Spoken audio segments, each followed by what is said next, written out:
Agora são 8h04, nós estamos de retorno na programação da Momento FM para a nossa entrevista do dia quarta-feira, 15 de abril de 2026, 17 graus a temperatura agora aqui no centro de Xanxerê, e estamos recebendo o coordenador regional da Defesa Civil, senhor Luciano Peri, para conversar com a gente, né, trocar algumas ideias aqui, inclusive o nosso canal de perguntas, sugestões e dúvidas, o 91237132, que é o nosso WhatsApp, já está liberado, e também estamos da mesma forma ao vivo no www.momentofm.com.br. Coordenador, bom dia, tudo bem contigo? Bom dia, João Celi, bom dia aos amigos da Momento FM, sempre é um prazer estar conversando com vocês. Nós que sempre, quando a gente convida o Luciano Peri aqui, conversava ontem com o pessoal aqui, ainda diz, olha, vamos ficar atentos amanhã, né, para ver o que o nosso coordenador vai falar em relação a condições climáticas, enfim, né. Mas antes de a gente entrar em relação à previsão do tempo, né, nessa época de outono que a gente está e o que nós podemos esperar para os próximos dias, meses, quem sabe, ontem o senhor estava em um encontro muito especial que aconteceu em São Miguel do Oeste. Isso. Ontem nós estamos no 4º seminário macro-regional, né, chamado Escolas Mais Seguras. Essa é uma ação que a Defesa Civil de Santa Catarina, junto com outras instituições e também o Comitê Integra, que é o Comitê da LESC, né, vem trabalhando desde 2021, quando aconteceu, né, aquele evento em Saudades, onde que nós tivemos uma grave ameaça, onde que, né, uma pessoa acabou ferindo várias crianças, matando algumas e a professora também. E nós da Defesa Civil, né, regional já vimos trabalhando exatamente com um contexto de segurança nas escolas. Algumas experiências no Brasil, algumas experiências fora do Brasil. E aí o que acontece? Em 2017 a gente começou um trabalho, né, de implementação de algumas ações para que a gente tivesse, né, planos de contingência dentro das escolas. É importante dizer, né, Jocely, se você parar para pensar hoje, alguns municípios, a escola é a maior concentração de pessoas dentro do município, né? Em 2 horários, em 3 horários, maior do que uma empresa, maior do que uma indústria, maior do que a própria prefeitura. Então, quando você tem muitas pessoas reunidas, existe um risco maior e esse risco ele precisa sempre ser minimizado. E aí, dentro dessa configuração, para contar a história bem rápida, 2019 a gente é afetado, né?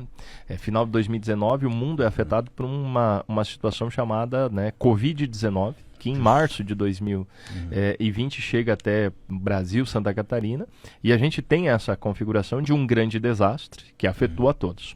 E uma das ferramentas que foi utilizada, e quando eu digo ferramentas, porque é um documento que a gente trabalha, para o retorno das aulas que foram canceladas, e também as atividades de retorno das atividades industriais, foi um plano de contingência Covid-19. Então, nesse plano previa, né, o que você poderia fazer, como você não poderia, e aí algumas regras básicas, né, desde o isolamento e outras coisas mais.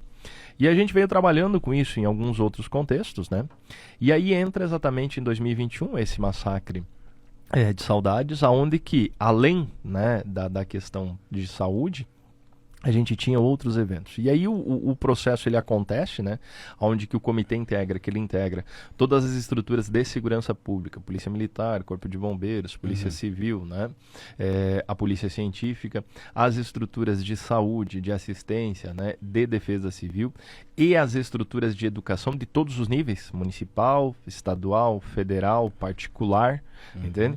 Começaram a discutir exatamente essa questão de importância, né?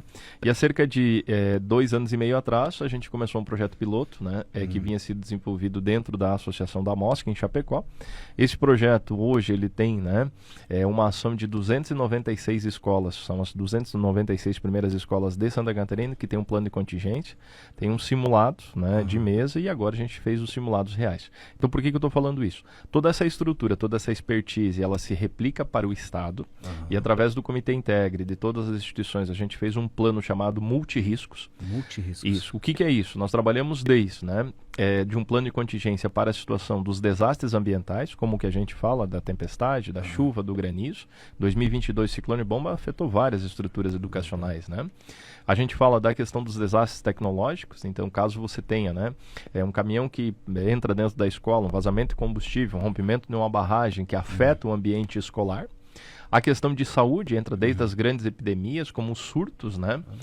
Seja dos mais simples aos mais direcionados. Aí você pensa desde a questão da síndrome mão-pé-boca, né?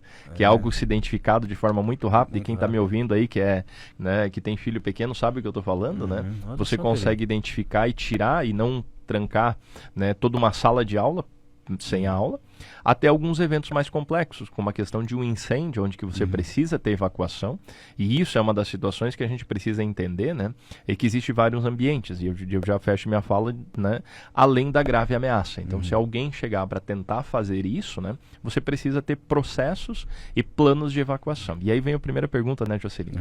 Como que você evacua a faculdade? É fácil, grande, maior, né? O pessoal participa. O ensino médio, ok. Mas como que você faz a evacuação de uma creche? Justo. Né? Como se faz a evacuação de uma escola especial, como a PAI? Como se faz uma evacuação de uma escola onde que tem berçário e maternal? Então são todos esses detalhes que precisam ser trabalhados e o plano exatamente traz isso. Então foi uma ferramenta que foi construída a várias mãos, a várias instituições. E Santa Catarina é pioneira novamente a nível do Brasil, onde que durante esse ano e o próximo ano, todas as escolas de Santa Catarina, todas, em todos os níveis, públicas, particulares, municipais, estaduais e federais, universidades, institutos e todas as estruturas de educandários de Santa Catarina terão um plano de contingência pronto, testado, homologado pelo Comitê Municipal, avaliado pelo Comitê Regional e simulados de mesa e alguns simulados reais. O objetivo é que dentro dos próximos 5 anos, todas as escolas tenham esse processo. Então é algo muito grande, esse é o 4º. O 5º evento acontece em São Bento do Sul, onde que a gente fecha a capacitação inicial de todas as estruturas. A gente nunca quer que aconteça, né, Peri? Infelizmente, a gente quer que, né, que tudo fique dentro do normal, mas infelizmente situações como essa, a quais tu nos citou, coordenador, infelizmente uma hora ou outra vai acontecer. A prevenção e a preparação sempre é o melhor remédio, Peri? A diferença entre, né, você conseguir sair de um desastre ileso ou com menos danos exatamente é a preparação. Nada adianta, a melhor ferramenta, a melhor estrutura, e a gente falava do incêndio, né? Eu tenho todo o sistema preventivo, mas o pessoal não sabe utilizar muitas vezes, né? Ou muitas vezes não sabe o básico, qual é a rota de fuga e qual é o ponto de encontro. Então, através do processo de treinamento, de capacitação, porque vamos lá, o papel aceita tudo, né, Jocelyn? Se você deixar, o papel aceita tudo. Então, quando você faz os simulados, né, de mesa e os simulados reais, ele coloca exatamente esse plano que foi para o papel em teste. Então, isso é o que mostrou na prática de que você tendo uma ferramenta efetiva, ela só é efetiva quando o público conhece, sabe o que fazer e treina como fazer. Que é isso que você falou, a prevenção e a preparação. Eu vi alguma coisa esses dias em um documentário, coordenador, lá no Japão. E o Japão é um país onde a gente deve ter como exemplo também, principalmente quando o senhor falava em escolas. Eu lembro que lá alunos, professores, todo mundo está preparado. E eles fazem, se eu não me engano, a cada 6 meses, exemplo como se fosse um simulado. As crianças do educandário saindo de mãozinhas dadas, qual o melhor corredor, de que forma seguir, quando tem que baixar um pouco mais a cabeça para não inalar fumaça. E essas situações que eu acho que vão ser implementadas, como o senhor falou, nos próximos 5 anos, que vão fazer toda a diferença em casos de risco. Exatamente. É importante dizer, né, quando você falar da questão asiática, em algum momento eles começaram. E nós, como Defesa Civil, como Santa Catarina, como estruturas de segurança, nós estamos dando, né, esse start já há alguns anos como Secretaria de Proteção e Defesa Civil, e principalmente essa virada de chave vem nesse momento, onde que nós precisamos construir uma cultura de prevenção. Como você muito bem falou, lá eles já têm isso, né, apregoado. Para que você tenha uma ideia, nós temos um programa chamado Defesa Civil na Escola, que está sendo trabalhado há cerca de 14 anos agora, né? E o que acontece? O Núcleo Escolar de Proteção e Defesa Civil vai ser uma ferramenta onde que os alunos já conhecem, já sabem, vão poder auxiliar muito no processo de evacuação. Então são vários detalhes que vão construídos, principalmente a várias mãos, então isso é uma questão multi-institucional, são todas as estruturas de segurança pública, de saúde, de assistência, e nesse caso, né, a agência líder que a gente chama é a educação, porque é o educandário. Né? Nós, como Defesa Civil, nós somos apoio, nós somos referência, nós somos o trabalho de orientação, né, na questão de gestão de desastres. Então, quando a gente trabalha de forma integrada, com certeza a população fica mais segura. Que bacana, e é tão bom a gente ouvir essas atividades que são desenvolvidas pela Defesa Civil, né, Peri, porque nós como sociedade, como pessoas, a gente tem que estar preparado para algumas situações. Nós, exemplos, passamos, eu lembro aquela época do tornado, vou voltar um pouquinho aqui no tempo, claro. e aconteceu 20 de abril de 20 2015. de abril, e eu percebi, Peri, naquele momento lá, que infelizmente nós não estávamos preparados para uma situação atípica que aconteceu com a gente aqui, enfim, na metade da tarde ali. E aí, durante a noite, enquanto eu estava lá a gente estava por lá, eu percebi que muita gente ia para o local, as ruas acabou ficando lotadas de carro, os veículos de socorro não conseguiam passar, ninguém tinha orientação alguma, aquela situação. E aí eu me pego a pensar muitas vezes que nós temos que estar preparados. Até me lembro naquela época lá o comandante Parisotto, sim. Né, ele falava para nós, gente, a gente tem que se preparar, porque eu não quero que aconteça ninguém, mas as condições climáticas e a nossa região é favorável a isso. E quando acontecer? E aí eu percebi naquele momento que nós, como população, infelizmente, a gente não está preparado para algumas situações de emergência e situações que muitas vezes um segundo, um minuto custa uma vida, né, Peri? Exatamente. E é importante dizer o seguinte, que nós trabalhamos um nível de 3 processos de preparação. O primeiro se trabalhou a preparação da estrutura de defesa civil para que a gente tivesse o sistema de monitoramento, alerta, alarme, toda aquela estrutura para que a informação chegasse, como a gente está conversando aqui, né? Chegue uma informação de qualidade, seja o radar meteorológico, seja o satélite, seja o meteorologista e principalmente toda uma estrutura de defesa civil. Você lembra, na época nós estávamos, né, no batalhão do Corpo de Bombeiros, as coordenadorias regionais, né? Hoje nós temos 21 coordenadorias regionais com uma sala específica, com uma estrutura específica, com energia, com internet, com vários fatores, né? O segundo ponto é a preparação dos municípios. E hoje você vê desde da entrega dos 295 municípios tendo veículo próprio para a defesa civil, caminhões-pipa para a questão de abastecimento, estrutura, capacitação e preparação. E o terceiro ponto que a gente começou junto lá com o Defesa Civil na escola, cerca de 13, 14 anos atrás, é exatamente essa preparação da comunidade. Então esses 3 eixos eles precisam andar integrados, mas o mais importante, como você falou, é a preparação da comunidade. A comunidade precisa saber o que não fazer ou o que fazer numa situação de desastre. Parece uma coisa tão simples, tão básica, né? E eu sempre falo, o desafio, meu pai, um senhor de idade, né, com pouca escolaridade da época, né, o smartphone é algo que ele usa, né, sem todos os recursos. Como que o alerta da Defesa Civil chega para ele e se transforma em autoproteção? Quem está me ouvindo agora sabe o que significa esse alerta, para que serve isso. Então esse é o nosso grande objetivo, fazer com que a comunidade esteja preparada e tenha conhecimento de saber o que fazer. É um trabalho conjunto, né? E o meio de comunicação, os órgãos de imprensa fazem um trabalho fundamental de levar essa informação com qualidade para chegar até a ponta, que isso também salva vidas. Eu recordo agora em relação ao alerta, um dos últimos alertas que eu recebi no celular, Peri, foi em relação àquelas condições climáticas da chuva que nós teríamos no estado de Santa Catarina e aqui em Xanxerê também. Foi emitido esse alerta e realmente se confirmou, né? A gente, o alerta vem de chuva aí, e aí toda aquela situação se confirma em relação a bastante chuva e tudo mais. Por isso a importância de muita... E não precisa nem ter, nesse caso, o sistema cadastrado, né? Não, é automático, né, Peri? Isso, são 3 níveis, né? Você pode utilizar aquele cadastro, que a gente chama de ativo, né? Que você recebe o SMS. Existe um que também você pode se cadastrar através do WhatsApp e receber essa informação. E existe um terceiro que a gente chama que é passivo, que se você estiver na área de risco, né? Você recebe um alerta, onde que trava a tela do seu celular, que a gente chama o Cell Broadcast. Exatamente isso é uma tecnologia que outros países já utilizam, né? E a gente está utilizando desde o ano passado. Então é importante dizer que hoje você tem mecanismos para alertar a população. O grande desafio é o que a população faz com esse alerta. Esse é o nosso desafio que a gente vem trabalhando ao longo do tempo, e a escola é um ambiente que a gente vem trabalhando para poder fazer, né, essa mudança, essa virada de chave, né? Que interessante. Olha, Peri, sobre esse assunto nós poderíamos conversar amanhã inteira aqui, que eu sei que você teria muito conteúdo, né, para a gente alimentar, né, esse lado da entrevista que a gente foi, que é em relação à preparação e também algo que eu destaco também, que tu citaste aqui, coordenador, em relação aos investimentos, que nada se faz sem investimento, né, Peri? Inclusive nós tivemos aí dos 60 dias atrás, né, a entrega de caminhões aqui para praticamente todos os municípios. Todos os municípios da nossa região, caminhões, né? Quais foram, dentro desse kit, Peri, que os municípios, as defesas civis receberam? Foram caminhões? São caminhões-pipa que elas estão recebendo para a questão da estiagem, baseado no levantamento que foi identificado dos últimos 10 anos, né? Todos os municípios foram afetados. E eles recebem um kit de defesa civil. O que é esse kit de defesa civil? Um veículo 4x4, todos eles receberam. Vão receber uma televisão para monitoramento, um computador para as atividades administrativas e um drone para o mapeamento das áreas de risco. Essas são as ferramentas que a gente levantou que eram fundamentais para fazer a atividade. Entende? Então você vê que hoje todas as estruturas de defesa civil, inclusive na semana passada nós estávamos no colegiado regional, que aconteceu a reunião itinerante entre rios, né? E eu falava assim, é uma ação, foi um projeto e um sonho, não podemos dizer que era um sonho lá de 2013, 14, quando a gente iniciou na atividade, e hoje a gente confirma isso. E agora é que vem o grande trabalho, né? Porque hoje, quando você chegou no ponto da estruturação dos municípios, é onde o desastre acontece, é onde as coisas estão ocorrendo e principalmente é onde a população vive. Então é nesse momento onde que as pessoas começam a identificar o colete laranja, elas começam a entender a importância, né?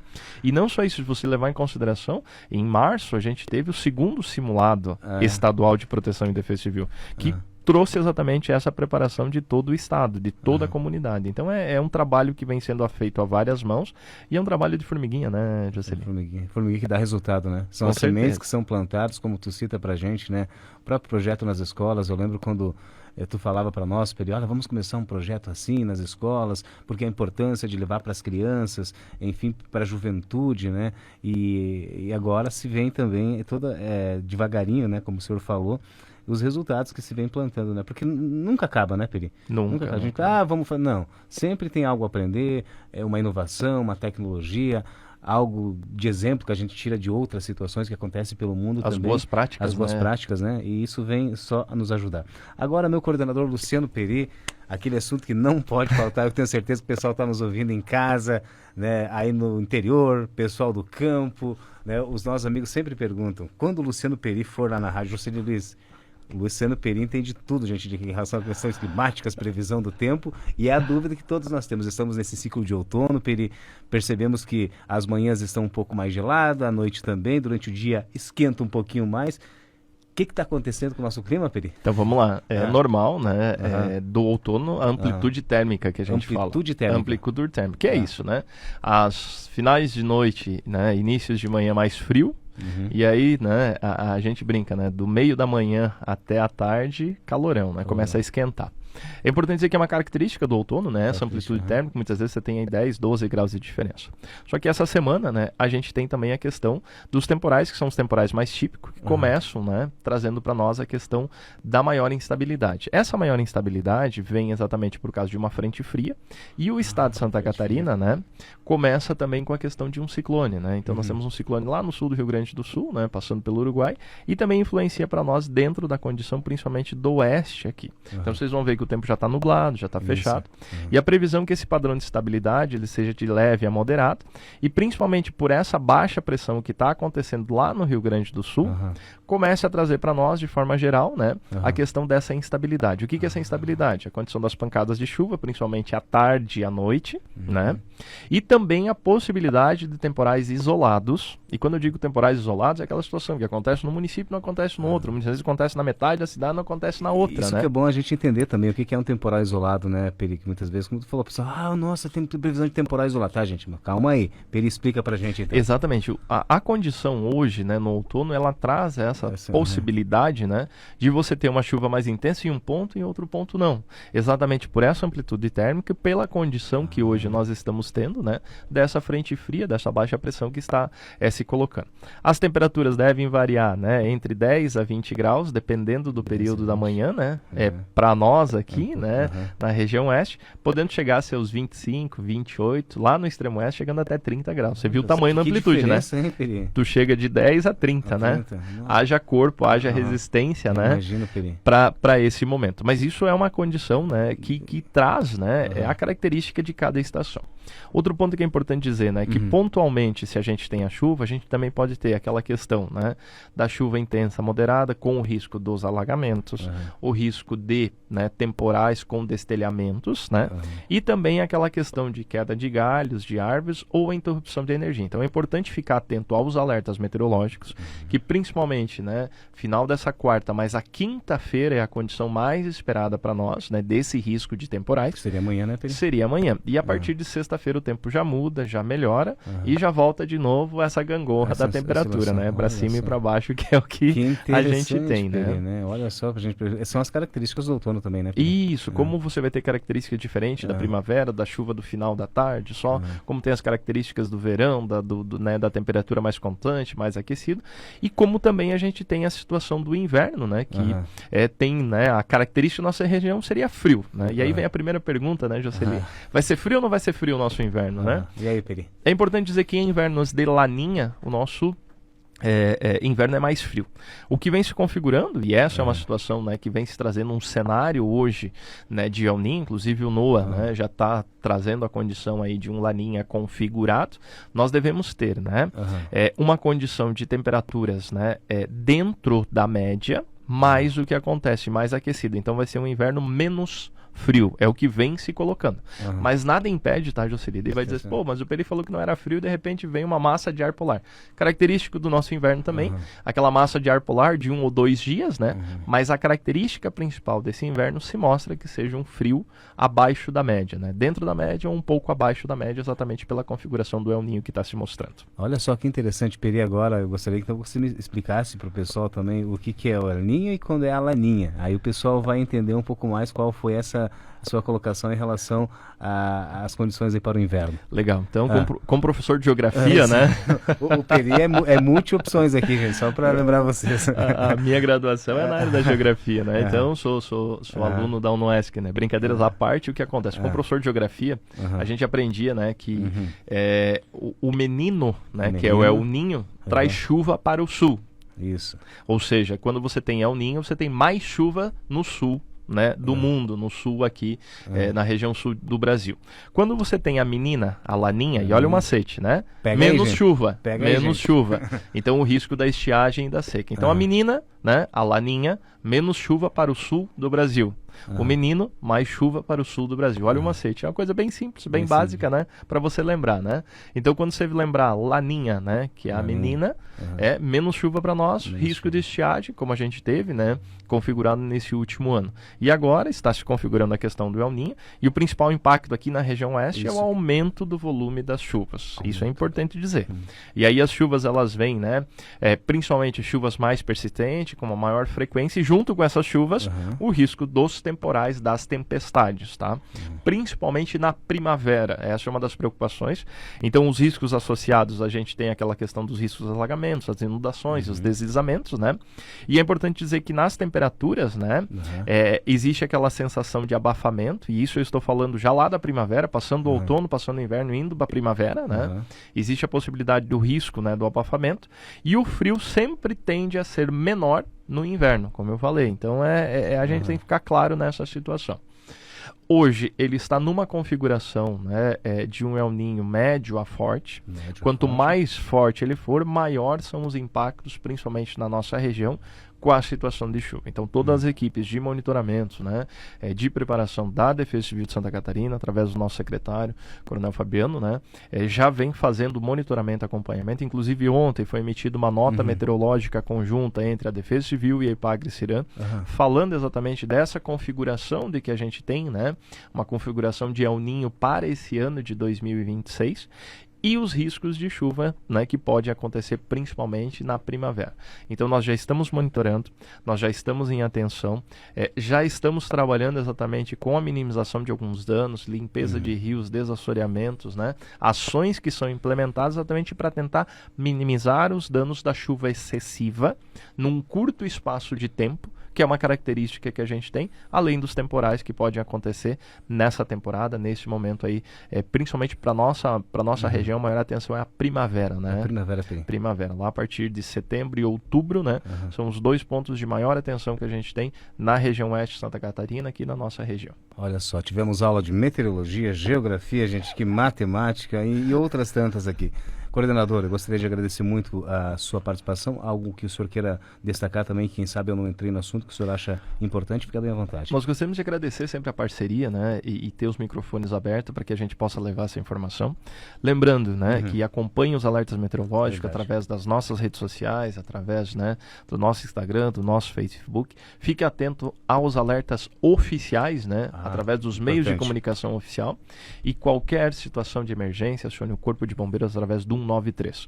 É um telefone simples, é um telefone rápido, mas é a estrutura de resposta do Estado de Santa Catarina para as ações de emergência. Então, lembrando, qualquer situação de emergência, 193. Com certeza. Obrigado mais uma vez ao coordenador Luciano Peri, né, gente, regional da Defesa Civil, sempre muito solícito com a gente, né, para trazer essas informações à comunidade, que é o nosso papel fundamental também como imprensa, a gente informar, a gente trazer, a gente alertar também, né, e o que a gente puder sempre auxiliar a comunidade também através da Defesa Civil é um papel e é um compromisso nosso como órgão de imprensa aqui do município de Xanxerê. Essa entrevista também já está disponível a partir de agora no www.momentofm.com.br, nas nossas redes sociais. Você pode acessar através do @MomentoFMXanxerê, 91237132, é o nosso canal de informações também via WhatsApp aqui do nosso momento de entrevista, edição dessa quarta-feira, dia 15 de abril de 2026.